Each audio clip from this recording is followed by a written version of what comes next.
So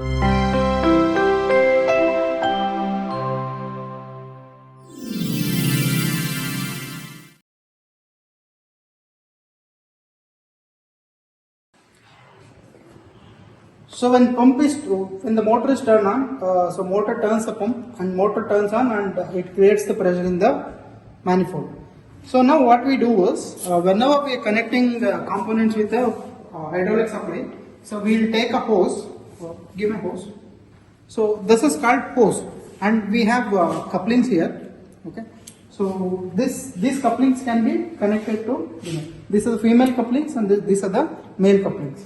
So female coupling can be connected to male, you just have to push it. So it locks, whenever you are releasing, you just pull it back and it comes out. So here we have our hydraulic trailer. So in this hydraulic we have pure hydraulic system as well as electro-hydraulic system. So hydraulics is basically used in excavators as well as industries for pressing and lifting operations. So students learn the basics of hydraulics and electro-hydraulics here. So there are multiple components for an hydraulics trainer, starting with hydraulics power pack. So hydraulic power pack is the heart of the hydraulic system, where basically we have a tank filled with oil. So we can see the oil gauge. So oil gauge indicates how much oil is present in the tank. So we have pressure gauges, so different pressure gauges to understand different pressures. So here basically this is the supply pressure gauge. So we have a relief valve. So you can see this is called manifold. So in this manifold, if you see here, there is pressure line as well as tank line. The same way we have another manifold in which we have pressure line and tank line. So oil which is there in the tank is pumped and pressurized through motor and pump. So the pressurized oil comes through this hose and this is distributed to this particular pressure line as well as this particular pressure line. So we have a relief valve. Relief valve sets the relief pressure for the system. So we also have another two relief valves here, relief valve 1 and relief valve 2 for these two manifolds. So now this manifold pressure is shown through this gauge and this manifold pressure is shown through this gauge. So we have a return line. The oil that is in system should come back, no? So for that we have a return line that is called tank line. So those tank lines from these two manifolds gets connected here and the oil goes back to the tank. So to show the return line pressure, we have another pressure gauge here. So now we'll have an overview on hydraulic system. So any hydraulic system will have three stages of components. So first components are inputs and second level components are controls and the third level components are actuators. So we'll come from the actuators. Actuators are the cylinders. So cylinders are usually linear actuators, whereas we'll also have hydraulics motors. So hydraulic motors are rotary actuators. There are only two types of actuators basically. Then there are control valves. So control valves are basically different types of control valves. We'll come back to that. And we have input devices, that is basically push button and manually operated valves. So we'll go one by one. We'll understand what are the components that a hydraulic system consists of. So here you can see this is called a pressure gauge. Okay, so as you see there is a needle which will deflect when the power rises. Okay, and you can also see the blue markings are the bar and the black markings are PSI. So this is the unit of pressure. Unit of pressure is bar or PSI. So we can read from 0 to 100 bar, from 0 to 1400 PSI. So here we have a male coupling as well as a female coupling. So male coupling should be connected with female coupling and female coupling should be connected with a male coupling. Now you can see this is called a butterfly valve as you can see, it is also called as shut-off valve, manual shut-off valve. This is a symbol of manual shut-off valve, where there is a lever. So this lever should be turned. So once this is turned perpendicular to the inline, this is off. Once it is now parallel to the line, this is on. So this is called a manual shut-off valve or butterfly valve. And there is another component here. This is called a flow control valve. So as you can see, so one side of the flow can be limited through turning this knob. So once we turn this knob clockwise, this is going to reduce the space in which oil flows.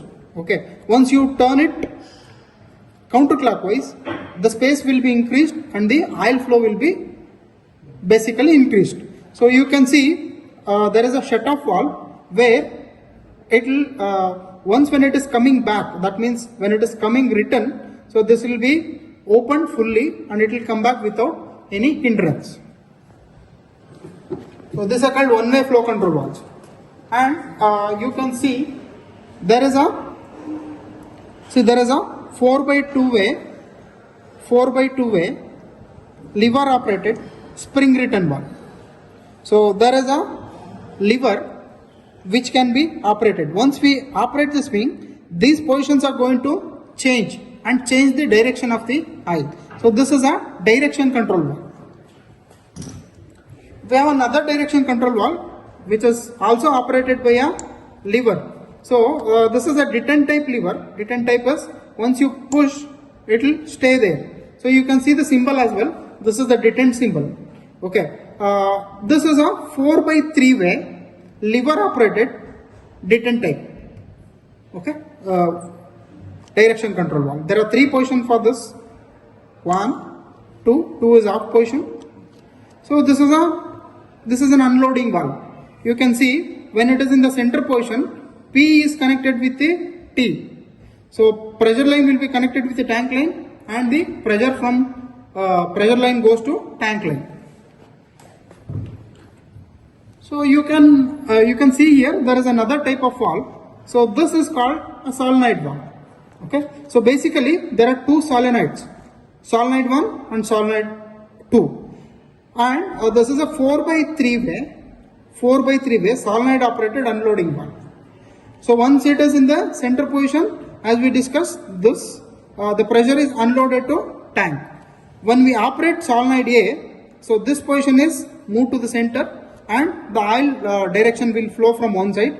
Once this is turned off and this is turned on, so this position will come to the center and reverse the oil flow direction.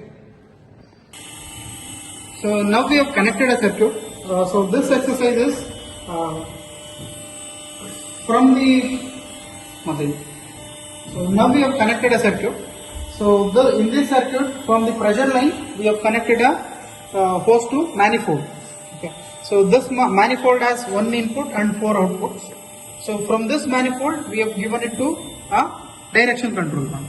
So this direction control valve is lever operated detent type unloading valve. So now from the tank line, we have connected back to tank line. From the A port, we have connected it to a one-way flow control valve. From one-way flow control valve output, we have connected it to a double acting cylinder. From the return line of the double acting cylinder, we have connected it to B port. From tank line to tank line. So now what is happening is when I push the lever, cylinder is going forward. When I push the lever to the another side, cylinder is coming down. So now let us understand how oil is flowing in this. So now from pressure line, oil is coming to the manifold.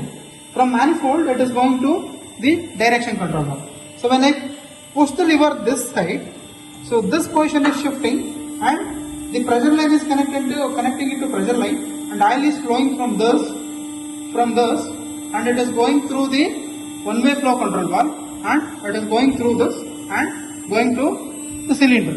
So cylinder piston is pushed forward so that cylinder rod is moving forward. So when I pushed it to other side.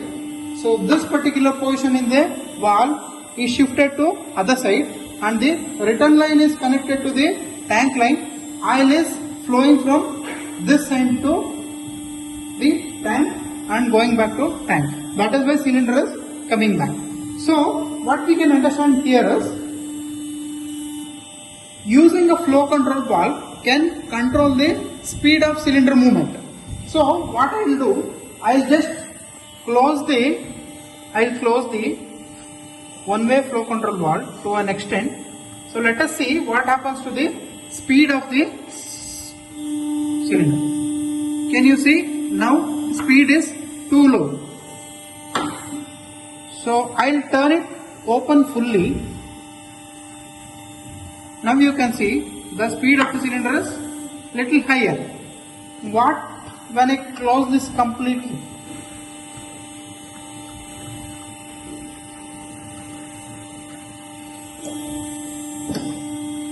Return forward.